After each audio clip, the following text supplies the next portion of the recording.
The Boise State Public Radio app. News, music, and more. Idaho Matters. Morning Edition. All things considered. The Connector. And more. And more. You can take us wherever you go and stay connected. Without it, you're missing out. Download it free. You can also communicate using the Talk to Us tab.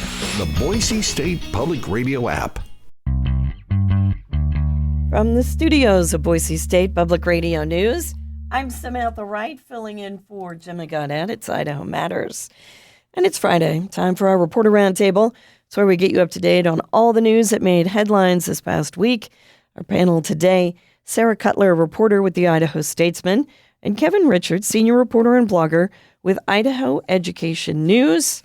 I want to thank both of you for being here. I know it's a busy, busy week still in the Idaho legislature, so happy Friday. Hello. Happy Friday. Happy to be here. Sarah, let's get started with the Idaho legislature. It's still in Boise. As we said, busy week. I want to look at the camping ban. We looked at that a little bit last week. The bill passed the House on Tuesday.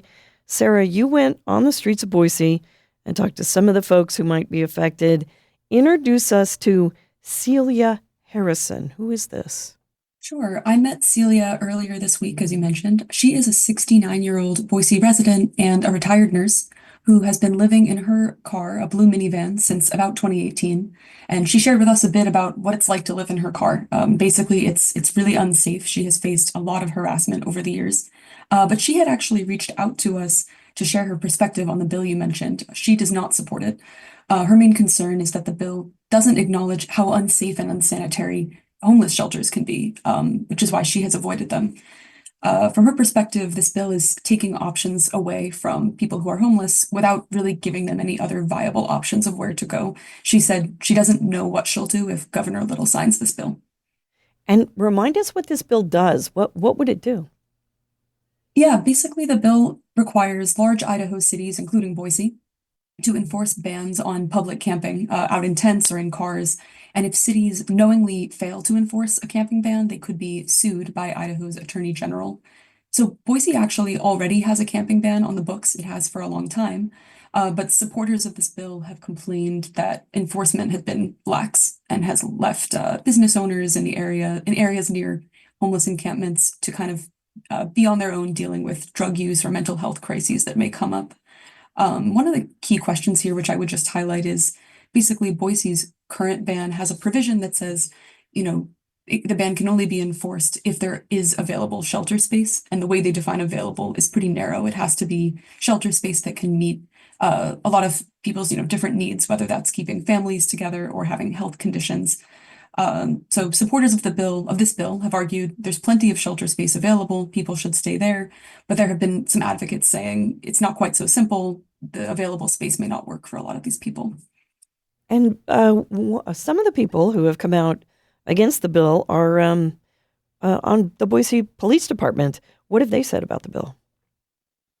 Yeah, Boise police have voiced opposition to the bill, along with a lot of Boise officials. The police said, the bill's wording is somewhat vague about what measures exactly the city would need to take to avoid the liability or the risk of being sued by the state. And the result of that, police have warned, would basically be extra strict policing or enforcement. And they warned that this would kind of force Boise police to be the hammer for a very complex social issue that would be better suited to other solutions like increasing housing or social services. Opponents have basically said, including police, that this bill kind of makes it illegal to be homeless. And where is the bill now? What's next? Are we just waiting on the governor? That's right. It just went to the governor yesterday for him to sign. All right. I know you're watching it. Kevin, I want to jump to Boise State President Dr. Trump, who resigned last week to take a job in Vermont. But many Idaho lawmakers are still, I would say, not happy with some of what she did while she was here. And she came up, not necessarily by name, but in a debate this week. Tell us what happened. What are lawmakers saying? Well, I think President Trump definitely figured in the debate when the Joint Finance Appropriations Committee took up a higher education budget. The big story out of that budget is the committee voted to cut Boise State's budget by $2 million. They also want a similar cut from the University of Idaho. And a lot of this is being driven by the debate over diversity, equity, inclusion, DEI programs. So to me, it kind of is a full circle. I mean, this has been the issue that has been at the heart of President Trump's 6 years at Boise State. She came in facing backlash from legislators who wanted her to rein in DEI programs to kind of disavow what had been happening before she arrived at Boise State. And here we are as she is leaving sometime this summer. The debate over DEI is potentially affecting the money that comes into Boise State. $2 million is not a huge chunk of money in Boise State's overall budget, but it definitely is a political message coming from that committee, depending on what happens now as the budget bill heads through the legislature. Well, you wrote in your story about some of the issues that came up during Dr. Trump's tenure, the big city lawsuit, which Boise State lost, the debate over the women's volleyball team forfeiting games last fall. Do these issues, do we know if they contributed to what lawmakers have been saying and feeling about Dr. Trump? I think big city coffee has definitely resonated with some conservatives, definitely conservatives in the state, and I think conservatives in the legislature. That is a big part of Trump's legacy at Boise State. So I think that was probably a factor in it. What I find kind of ironic about it all, though, Samantha, is Marlene Trump is now moving to a much more progressive state than Idaho. I did a little sleuthing about Vermont politics. I mean, this is a state that, Kamala Harris carried with like 63% of the vote in November. So basically a mirror image of what we saw in Idaho, where Donald Trump got almost 67% of the vote. So she's going to a state where a lot of what has happened at Boise State and a lot of what Boise State has done, maybe in reaction to some of the political pressure over the past few years, I don't know if that's going to play as well for her as she moves into a new state. I mean, the volleyball issue, I wonder how issues like that, the fact that Boise State closed its DEI-aligned student centers even before they were ordered to do so by the State Board of Education. I'll be curious, at least from afar, to see how that plays out for her as she starts this new job. But I'm also closer to home interested in how this all factors into the search for a new president and what exactly the State Board of Education is looking for in a next president. And clearly the legislature is making clear what sort of politics they would like to see in Boise State's next president. And who's going to pick the next president? How is that search going? The State Board of Education has put together a search committee. There are a couple of State Board members who are heading it up. There are subcommittees representing students, staff, faculty, foundation, athletics. All of those subcommittees and the search committee will be working. And from what the State Board has said so far, they want to move pretty quickly. University presidencies those are tough positions to fill. It usually takes several months to find a new university president. It seemed like it took, I want to say, at least more than 6 months for the State Board to fill the most recent vacancy, and that was at Idaho State University. So it takes time. We'll see how quickly they move and how quickly they can move. All right, and I know you'll be on it. Joining us now, Logan Finney with Idaho Reports on Idaho Public Television. Hi, Logan. How are you? Hey, Sam. Thanks so much for having me. Good to be here. So you too are watching the legislature. Tell me about this bill that would protect power companies after a wildfire. What would this bill do? Sure. We're talking about Senate Bill 1183, which is called the Wildfire Standard of Care Act. And what this would do is it would establish in Idaho state law what the state's expectations are for electric utility companies in terms of maintaining their equipment and preventing forest fires. So what this bill would do is it would lay out in state law that the power utilities, all the way from the big ones like Idaho Power to the little teeny tiny rural electric co-ops where it's just basically the neighbors in the community who own collectively as a co-op the power grid and run it all themselves with an elected board. All of these power companies, most of them anyway, already have what are called a wildlife mitigation plan. So that details how they maintain their equipment, what sort of clearing of the right of way they do, getting rid of dead trees and stuff like that. So these plans already exist for many of the utilities. This would make it so they would then submit these wildfire plans to the Public Utilities Commission, which is the regulator for the utilities in the state.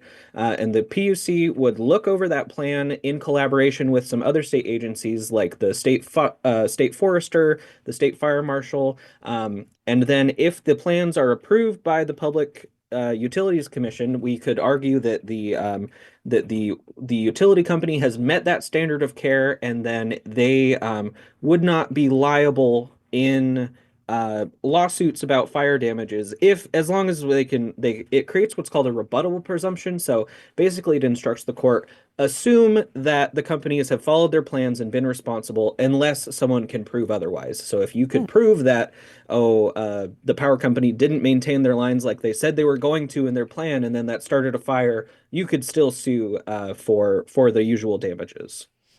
So is it fair to say this bill is partly in response to some of those big fires that we've been seeing in places like California, Oregon, even Hawaii, and some of what happened afterward with power companies? Explicitly so, yes. We saw in the House committee hearing, one of the sponsors, Representative Judy Boyle from southwestern Idaho, she specifically referenced in Oregon where there were some particularly big fires around Labor Day in 2020, and juries in Oregon approved $50 million in damages against that utility company. The big fires down in California also saw. I don't remember the exact numbers, but the potential of bankrupting these really big power utilities. And so Idaho policymakers want to get out ahead of this, and they want to make sure that our utilities are protected, because ultimately what happens if you do, if there is a court judgment and you bankrupt, whether it's an Idaho Power or whether it's a teeny tiny little rural cooperative, the utility lines stay up. People still need to turn their lights on. So if you bankrupt the company, it ends up being the ratepayers who are paying for electricity who would have to pay through their increased rates enough money to pay for the bankruptcy or for whatever the court judgment was. And that's something that Idaho policymakers really don't want to happen. They don't want to see a situation where a utility company is found at fault and it ends up being the customers and the ratepayers who end up having to foot the bill for that. And in the Oregon case, actually, Representative Boyle just recently, the Oregon Department of Forestry has put out a report and said even though the juries found the Oregon Power Company responsible, it's the state's point of view that it's the Forest Service fault, and it should be the feds who are paying for that. So we're trying to get out ahead of this and make sure before there's a big destructive fire like this in Idaho, hoping there won't be, but if there is, we should have some rules in place to figure out how the courts are going to weigh whose fault it was. Oh, wow. Where is the bill now? It is a Senate bill, and it passed the House this week, so that means it's on its way to the governor's desk for Governor Brad Little to either sign or veto it. Okay, we'll find out. Sarah, we're going to stick with the legislature. There's a bill that would change how big companies pay for electricity in Idaho. Can't get away from power today. What's behind this debate? Sure. So this is actually, a conversation going on around the country as well as here in Idaho for projects like Meta's data center in Kuna. And so basically, there's a rise in these super power intensive projects like that data center. They need a lot of power. They may require new grid infrastructure to be set up to accommodate them. And projects like these bring a lot of out-of-state investment. They don't necessarily employ that many people. But basically, the question that lawmakers are asking, or the concern that they're raising, is how are we going to charge companies, out-of-state companies especially, like Meta, for that power? Idaho has baseline very low power rates compared to other states, which can attract some of these companies to the state. But lawmakers were worried that this would all, shake out to mean that ordinary, say, Idaho Power customers would effectively be footing the bill or covering the increases in costs for some of this company's power. So the bill basically says that companies that are drawing more than 30 megawatts of power from the grid would have to cover the quote full cost of that power. It's not totally clear what that would include in terms of, infrastructure costs or other things, but that's the gist. So who is opposing this bill and why are they against it? Yeah, so there was concern from a couple different actors. Idaho Power testified against the bill, and the argument was basically that they, along with the Public Utilities Commission, already have a process for this, and that this amounted to legislators kind of interfering in a sphere that they don't need to be in. The argument was that there are already provisions in place when big customers join the grid to ensure that they are paying their fair share and, carrying their weight. It's worth noting that the Public Utilities Commission, in a House committee meeting, didn't testify, and we did reach out to them for comment, didn't hear back. The one other actor I would flag is that the Idaho Association of Commerce and Industry, at least earlier on an earlier version of the bill, had expressed opposition. And their concern was that, this earlier version of the bill drew that line at only 10 megawatts of power. Above that point, companies would need to be covering that full cost of power. And this association basically was concerned that that was too low of a level and was going to drag smaller projects or companies in its dragnet, even though it may be intended to go after bigger companies like Meta. The limit, as I mentioned, is now higher at 30 megawatts. And we did reach out to the association to see if that, addressed their concerns. Haven't heard back. So that was their concern at a lower level. Gotcha. And where is the bill now? Oh, yeah, so the bill passed the House this week and was sent over to a Senate committee for another public hearing. All right. Let's stick with the legislature because we can't get enough. Kevin, the Empowering Parents program, some lawmakers want to repeal it. And honestly, I'm not sure where it is now. And thank God you're watching it because I can't keep up. What is Empowering Parents for those of us who have forgotten? And then tell us why lawmakers are thinking about killing it. There are so many things we're watching right now, Samantha, and this is one of them. So Empowering Parents is a program that's been in place in Idaho in one form or another, more or less since the pandemic. And what it provides now is grants that families can use to pay for a laptop or pay for computer equipment or tutoring or any kind of out-of-pocket at-home education expenses. This is a $30 million a year program right now, and it's state funded for now. But the Senate voted overwhelmingly on Thursday to repeal the program. That repeal bill will still have to go to the House, and we know the session will continue at least into next week. So there may be time for the House to take this up. The argument for repeal basically is that this program has been in effect for a while. Sponsor of the bill is saying, hey, most of the money is going into computers and laptops and technology equipment, that it's really becoming a tech program, and it's becoming a program that's kind of outlived its purpose, is what Camille Blaylock, the senator from Caldwell, who is leading the charge to repeal Empowering Parents. You hear a different story, though, from some families and some parents who say, look, this is used by homeschoolers, especially to pay for extracurricular activities or pay for things that they might not otherwise be able to afford. It's somewhat tied to income. So there's priority that's always been placed on this program to try to get the money into the hands of lower income households. So the debate, yeah, it's kind of come on in the last few days of the session. There had been this bill kind of floating around under the surface. It's moved fairly quickly through the Senate. Like I say, House theoretically would have time to take it up. It's quite possible this is going to get repealed.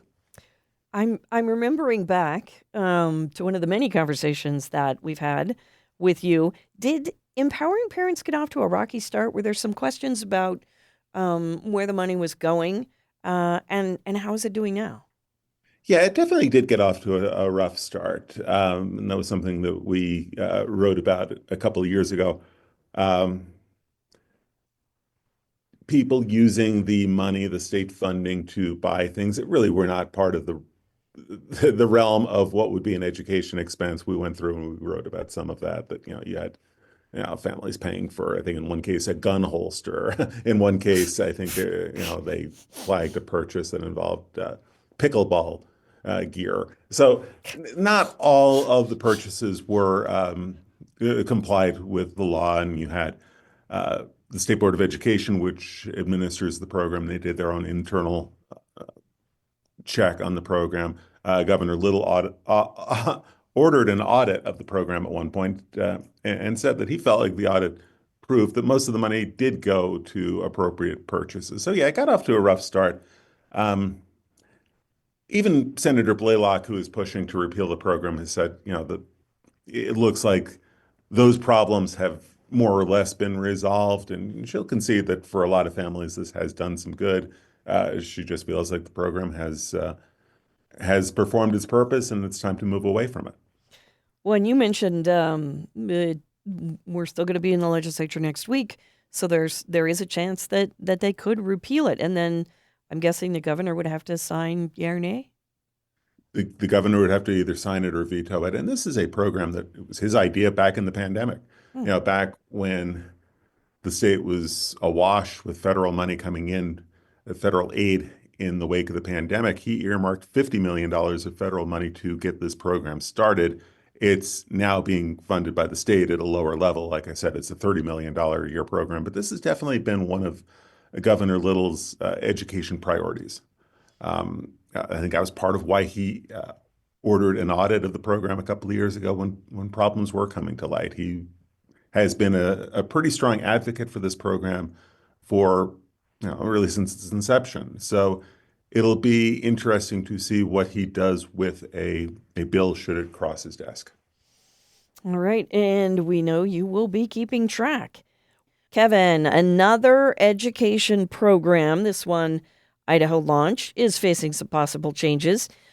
Remind us, what is Idaho Launch?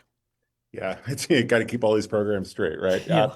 Idaho Launch is a program, and again, this is another one of Governor Brad Little's education priorities. This is a post-secondary program.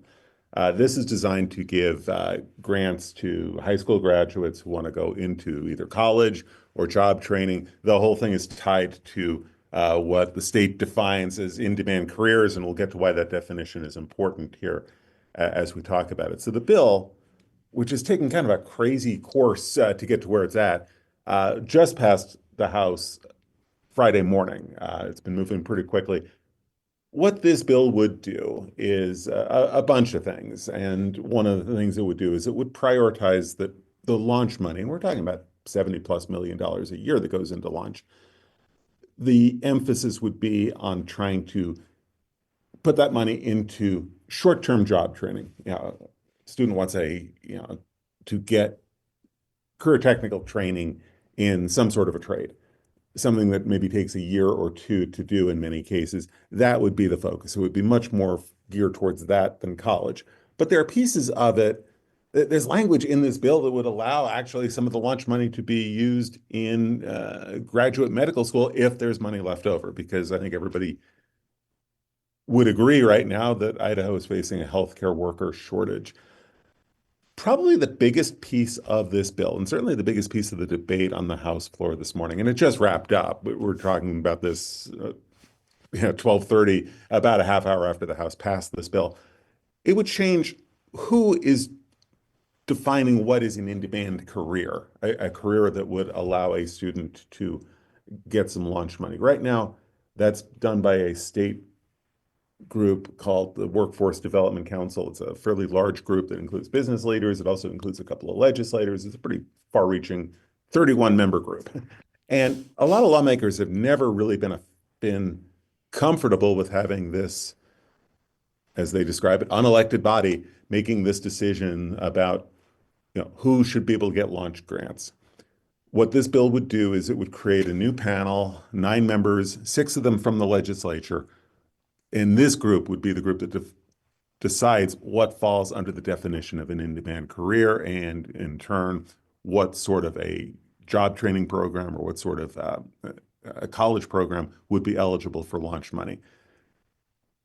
Interesting debate, though, an interesting breakdown on the vote. Some of the folks who voted for this are lawmakers who were very outspoken about launch, very, very skeptical about launch since it came into existence 2 years ago. So you've got launch opponents actually wanting this bill to pass because they feel like it gives the legislature more control over the program. It kind of reins in where the money goes. House Speaker Mike Moyle has been very outspoken about trying to get this program reined in. So this definitely feels like one of his priorities heading into the end of the session. So like I say, it's passed the House, goes over to the Senate. Legislature's in session at least until next week. So it's kind of like the Empowering Parents bill we talked about a few minutes ago. There is time if the Senate wants to pass this bill. There's certainly enough time for that to happen. If I remember correctly, Idaho Launch has been very popular, at least with the kids who use it, right, who get the money. Yeah, I mean, there's been a lot of demand for this money. There were a lot of students, thousands of students last year who applied for it in the first year of the program. I've not seen the numbers for applications this year, the second year of the program. But definitely first year numbers were surprised even folks who supported the program, like Governor Little. The program exceeded expectations in terms of how much interest there is in the program. So it's a little bit funny for the legislature to talk about, well, if there's leftover money, maybe we can put it into graduate programs in medicine. From what we saw the first year, I don't know if there would be much leftover money if this program continues. Again, popular program, but legislators have wanted to see changes in the way that program runs. We'll see if this bill passes. Gotcha. Okay. Sarah, Florida Governor Ron DeSantis came to Idaho this week, hung out with Idaho Governor Brad Little. What did they talk about? They did come out and talk a little bit to the media. Sure. So basically, Ron DeSantis is doing basically a Western tour of Republican states. He's arguing that there should be a convention of states that would come together to amend the Constitution, the U.S. Constitution. He wants to add a balanced budget amendment. So basically, at that press conference you referenced, he and Governor Little were both saying that national spending has just totally spiraled out of control, leaving the U.S. vulnerable. They flagged that our national debt is over $36 trillion and continues to rise.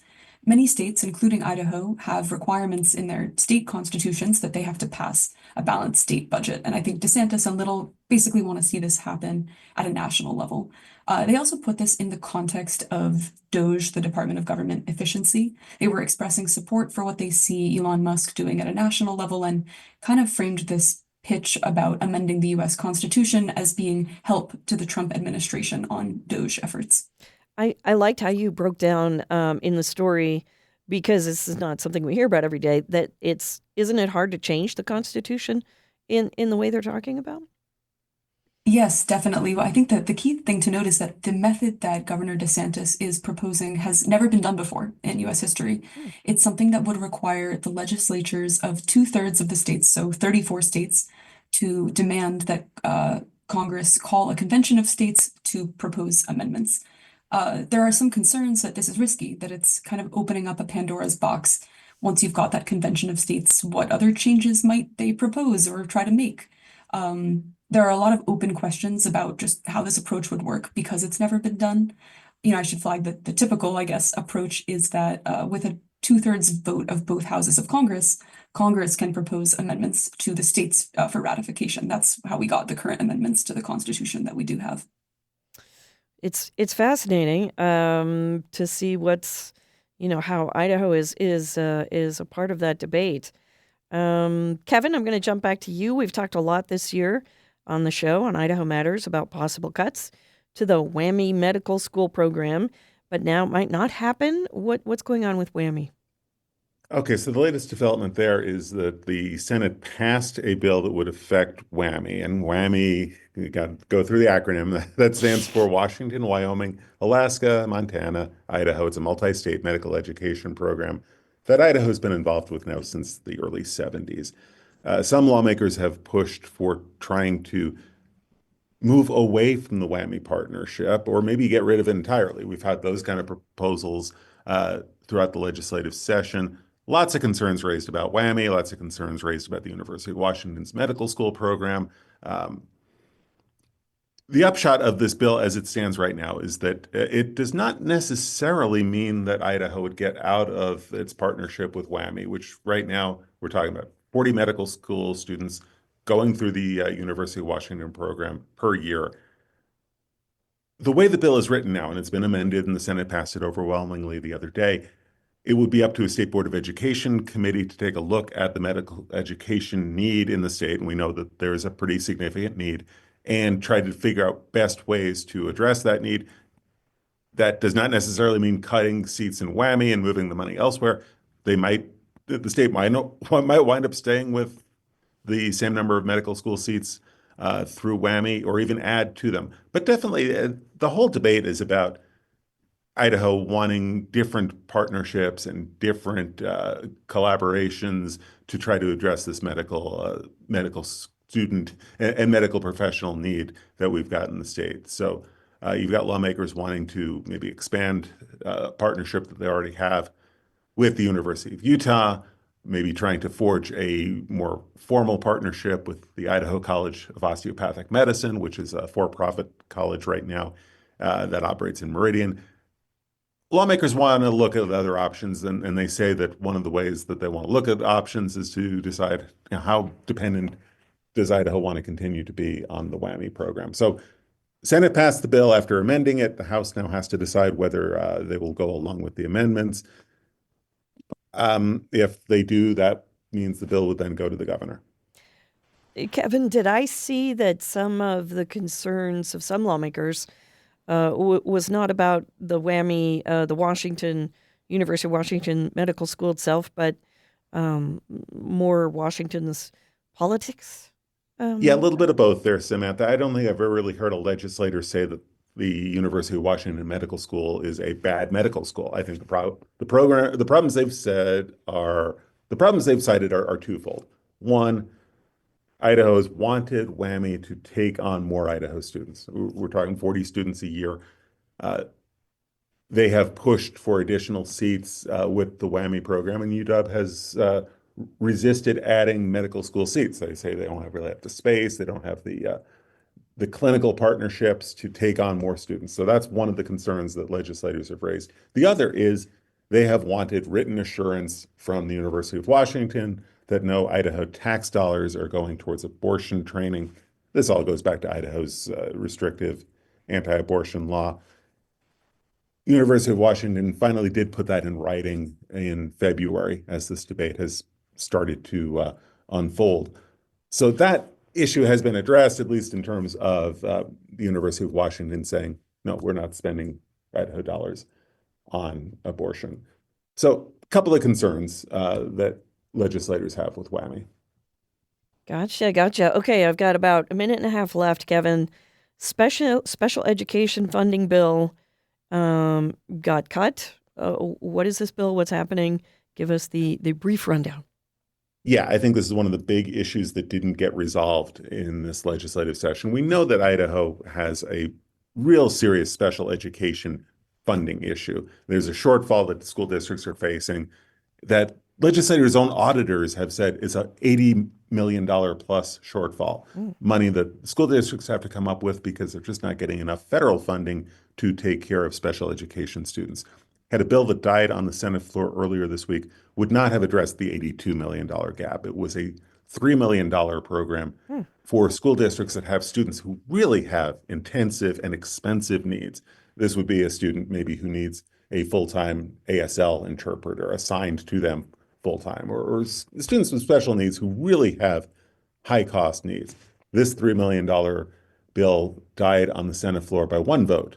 So legislature really did not address the special education issue to any meaningful extent this year. It's something I'm going to want to take a much closer look at between now and the next session because this problem is serious and it's not likely to go away anytime soon. As always, I want to thank our Reporter Roundtable for donating their time to us, especially this busy week. We've been speaking with Sarah Cutler, reporter with the Idaho Statesman, Kevin Richards, senior reporter and blogger with Idaho Education News, and Logan Finney with Idaho Reports on Idaho Public Television. Thanks so much, you guys. Really appreciate it. Thanks very much. I'm Gemma Gaudette, and this is Idaho Matters.